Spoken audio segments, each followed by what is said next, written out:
Bombshell tonight in the Nolan Wells investigation. A mystery altercation emerges. And not with the guys that took him to the island on the boat. A direct message surfaces in a death investigation. One witness writes to a person of interest, "Me and my husband saw you arguing with Nolan. You're going to spend the rest of your life in prison." The message isn't from law enforcement. It's from a bystander who saw something after the official timeline ended. And that gap, the space between when the boat left and when the body was found, is where this entire case now lives. Tonight, evidence of a so-called mystery altercation is emerging. Straight out to Crime Stories investigative reporter Dave Mack. Dave, what can you tell me first about this so-called mystery? Picture a Bertram boat pulling away from Horn Island at high speed. The time is approximately 500 p.m. The Triton, the vessel everyone has been focused on, already departed 30 minutes earlier. The shoreline is not empty. A group remains. Among them, a college student who will never make it home. That image, a boat accelerating into open water while a confrontation brews on the sand behind it, isn't speculation. It's the geometry of a timeline that no longer lines up. Altercation. And this is not with the men that went to Horn Island on the boat. You know what? Let me just be clear. Crime Stories is not a symposium, a gathering place for a witch hunt. We want the truth about what happened to Nolan Wells. We are here to convict. The official narrative held for weeks. 3 young men and Nolan Wells took a boat to Horn Island. The boat returned. Nolan didn't. Everyone aboard said they knew nothing. Nobody saw anything. The public focused on the vessel, the passengers, the phone left behind. But buried inside a social media exchange no one was supposed to find is an account of an altercation. A near fight that occurred after the Triton was already gone. The paperwork already knew. Dave Mack, what do we know about some mystery altercation? We think after the Triton left Horn Island. Nancy, this is a mystery altercation that is being described through social media as something that took place around 5 p.m. that day. This is 30 minutes after the Triton already left. And in this particular account, a Bertram boat was seen leaving shortly afterward at a high rate of speed.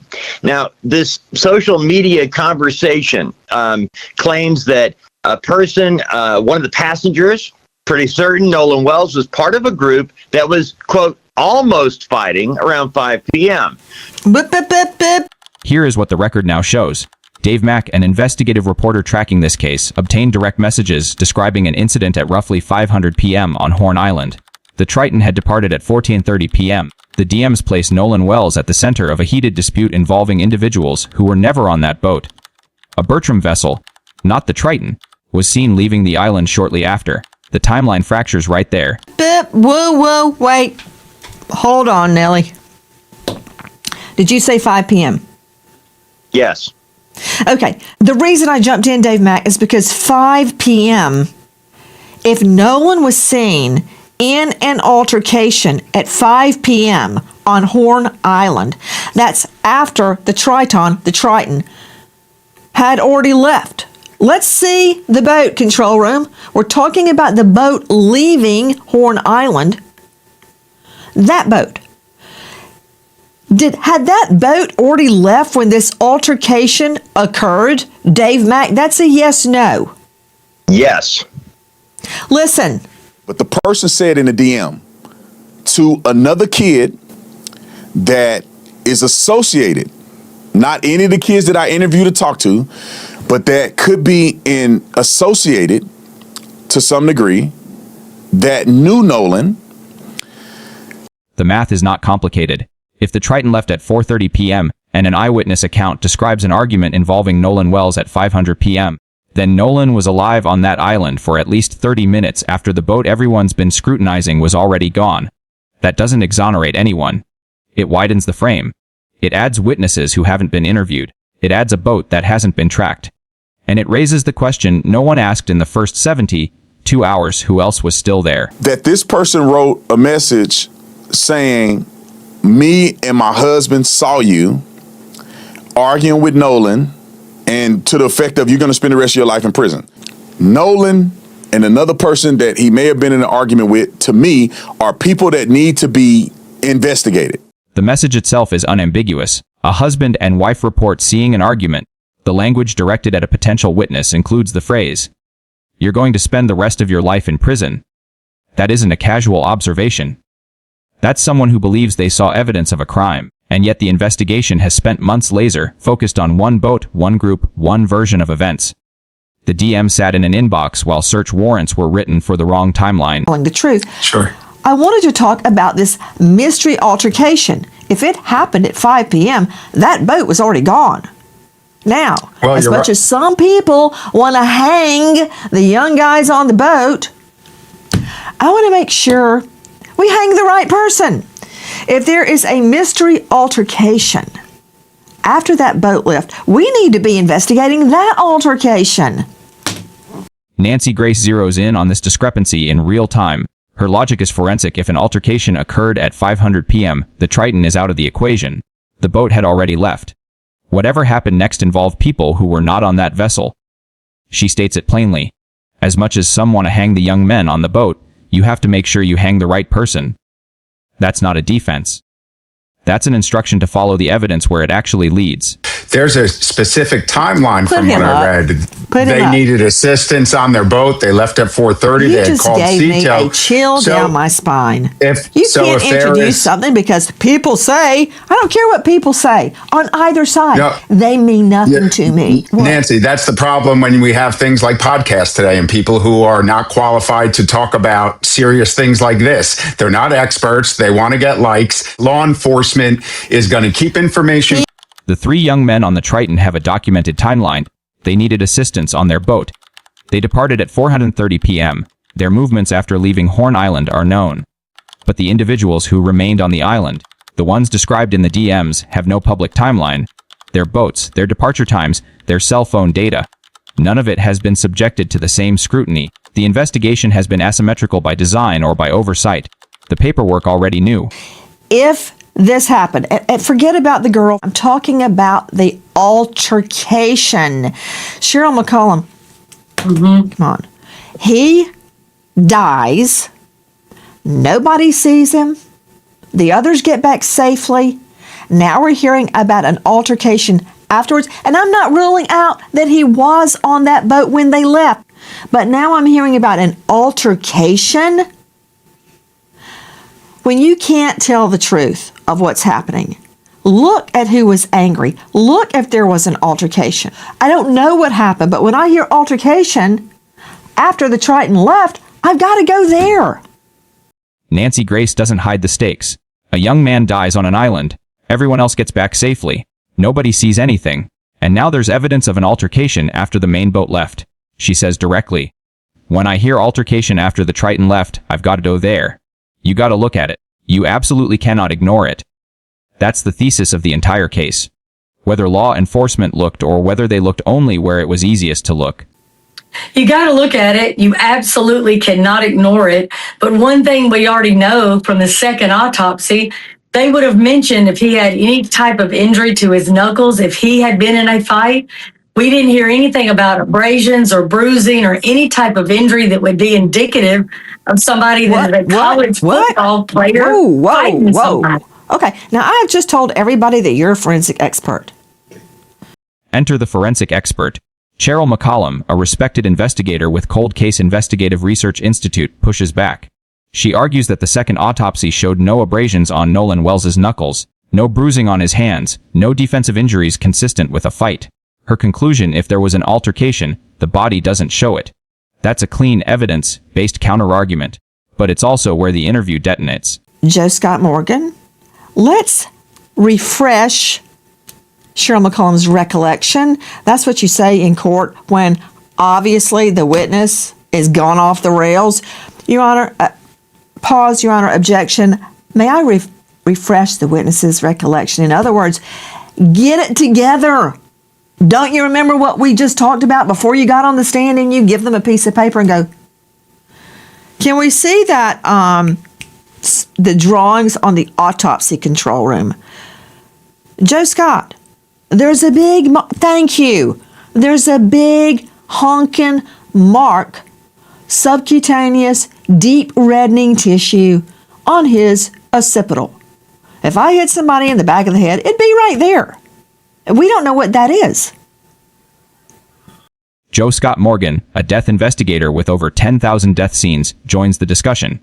He confirms McCollum's observation about negative findings: no contusions on the hands, no forearm parry marks, no scuffing of the knuckles. The second autopsy report is thorough. It found no signs of a fight on Nolan's extremities. That seems definitive until you examine what the same autopsy report says about the back of his head. No, we don't. But to Cheryl's point, she's accurate. And here's why. Because in forensics, it's not just about positive findings, it's also about negative findings, those things that we are absent. So in that report, as she had mentioned, there was no indication that there was any kind of contusions on the hand, the arm, no kind of defensive event like a parry with a forearm, scuffing of the knuckles, that sort of thing. This forensic pathologist that did the second assessment didn't see any evidence of that. And so that's the first place I'm going to go to, aside from not having the actual primary autopsy report that has not been released yet. But you've got an individual that has in fact been retained by the family that's making this assessment. And it's a pretty damn thorough assessment, as a matter of fact, based upon many of them that I've read over the years. You don't see any kind of insults to the arms, the hands, anything like this. The one thing about that thing in the back, The second autopsy identified a significant subcutaneous deep reddening on Nolan's occipital region, the back of the skull. But the pathologist could not determine what caused it. Why? Decomposition. The body was in such an advanced state that even a multi-layer dissection, one of the most thorough methods available, could not yield a definitive conclusion about that injury. The same pathologist who could rule out hand injuries with confidence could not rule out a blow to the head because the decomp obscured it. That contradiction sits at the center of this case, like an unopened evidence bag. dive that they did on his body. Joe Scott, you are stating that due to the level of decomposition in Nolan Wells' body, that you can't really figure out why his occipital bone area had deep reddening, and that was seen nowhere else in the body. That's because of decomposition. Isn't that true? Well, it's true in the sense that that's what Didn't the you just say physician that? said. I'm repeating what the physician said in his autopsy report. I didn't do the examination. So then that would be a yes. So at that level of decomp that you're claiming could obscure the nature of the deep reddening on his occipital area. Nancy Grace catches the inconsistency immediately. She asks Joe Scott Morgan point blank, the decomposition obscured the nature of the deep reddening on the occipital area. That's one hand. But on the other hand, you're claiming that same level of decomposition still allowed a clear finding of no injuries on the knuckles. She says it directly. You want it two ways. The phrase lands because it's accurate. One standard for the head injury, a different standard for the hands, the same autopsy, the same body, two different levels of certainty depending on which body part was being examined. But yet, on the other side of your mouth, you're claiming that even with this intense decomposition, you didn't see evidence of any reddening on his knuckles or any indication of a fight. So you want it two ways. You want to say, decomp, can't tell what that was on the back of his head, but even though he's highly decomposed, I can tell you, he didn't have any reddening on his knuckles. Really? No. Because I see. Morgan explains that abrasions and contusions are different. A scrape tears the epidermis. That's visible even with decomposition. A bruise, a contusion, a welt. Those can be obscured by the same decomp that made the occipital injury unreadable. But here's the forensic problem: you don't always get scrapes when you throw a punch. You don't always get cuts. A fist can leave no marks on the hand and still deliver enough force to cause a subdural hematoma. The absence of knuckle injuries proves exactly nothing if the head injury remains unexplained. Problem with that. Okay, you've skinned your knee before, right? Okay. If you have an abrasion, that's completely different than a contusion. That means you have scraping and the tearing away of the skin. That's something that's very obvious. And guess what? I've been in enough fist fights in my life that I know reddening. what scraping. Right, I know, and you're misstating that because it's not a matter of reddening. When we look at hands, we also look at contact points where people are being abraded as a result of scuffing their hands. That's different than a color discoloration. We're talking about the top layer, the epidermis down to the dermis, is being scraped away. He doesn't see any evidence of that in his I'm not autopsy talking report. about a scrape. I'm talking about if he had, for instance, reddening from a welt, the beginnings of a bruise. With that level of decomp, you're telling me you could still make that out? Nancy Grace refuses to let the contradiction stand. She presses. What you're saying is mighty darn convenient. That the reddening on the back of his head can't really tell anything because he's so decomposed, but you can see his hands well enough to know he was not in a fist fight. That's convenient. That's not a talking point. That's a logical fracture in the expert testimony, and no one on the panel resolves it. The paper trail remains split. The occipital injury unexplained. The hands declared clean, and in between a dead young man whose mother is now receiving death threats. Okay, that said, the mom is getting death threats. Nolan Wells' mother dealing with not only her son is gone, he's dead. The investigation going on now, she's getting threats. Isn't it true, Susan Hendricks joining us, investigative journalist, author of Down the Hill, My Descent into the Double Murder in Delphi, that someone actually called for an investigation into Nolan Wells' mother? Isn't she a home health care nurse? She is, and it was an anonymous call saying that she needed to be investigated. To me, it was outright backlash connected to what happened to her son. It's despicable considering everything she's already going through. The mother. While experts debate decomposition standards and demons circulate on social media, Nolan Wells' mother, a home health care nurse, has become a target. Anonymous calls demanding she be investigated. Death threats arriving while she grieves. Susan Hendricks, an investigative journalist, confirms the calls were reported. The targeting of a victim's parent is not a side detail. It's evidence that someone wants this investigation to stop widening. Someone wants the focus to stay on the boat that already left. So let me ask you this, Cheryl. How would you go about investigating this altercation, this alleged altercation that took place after the Triton left? Placing Nolan still at Horn Island. Sure. I need their photo evidence if they have it. I need the eyewitnesses, the ear witnesses, who saw what, when did they see it, how can they prove it? So if they can tell me who was in the altercation with him, then we're going to bring them in if they haven't been brought in. If there's some type of something they've captured on video or a photograph, that would be great. If it's associated with a boat, does that boat have GPS? When did that boat leave? Where did they go? I want all of that. So, you take the totality. You don't just take one thing. But, you're not going to take somebody's word that just put something on the internet. Have they gone down and talked to law enforcement? Will they come down and swear to what they are saying? That's where you're going to start. Here's what investigators can do.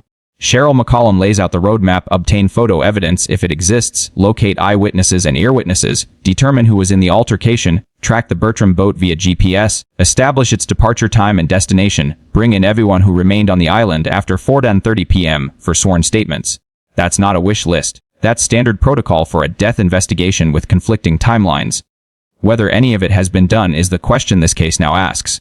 The paperwork already knew. The investigation into the death of Nolan Wells is ongoing. If you know or think you know anything, don't hide under your bed. Dial 228-769-3063. Repeat, 228-769-3063. There is a $125,000 reward for information leading to the truth of what happened to Nolan Wells. We remember an American hero, Corrections Officer Anthony Brown, Nassau County Sheriff's, just 30, shot breaking up a fight. leaving behind his wife and 4 children without a dad. American hero, Officer Anthony Brown. Thank you to our guests, but especially to you for being with us tonight as we search for the truth and the death. The investigation is ongoing. A 125,000 reward stands for information leading to the truth. But the real question is whether the investigation will finally expand to include what the DMs describe. A mystery altercation after the Triton left, a Bertram boat departing at speed, witnesses who haven't been interviewed. If you want to understand this case, don't watch the cable debates. Pull the second autopsy report filed by the physician retained by the family. Read the occipital findings. Read the hand findings. Then ask yourself the question Nancy Grace asked on air and never got a clean answer to: can you have it both ways? Leave your analysis in the comments.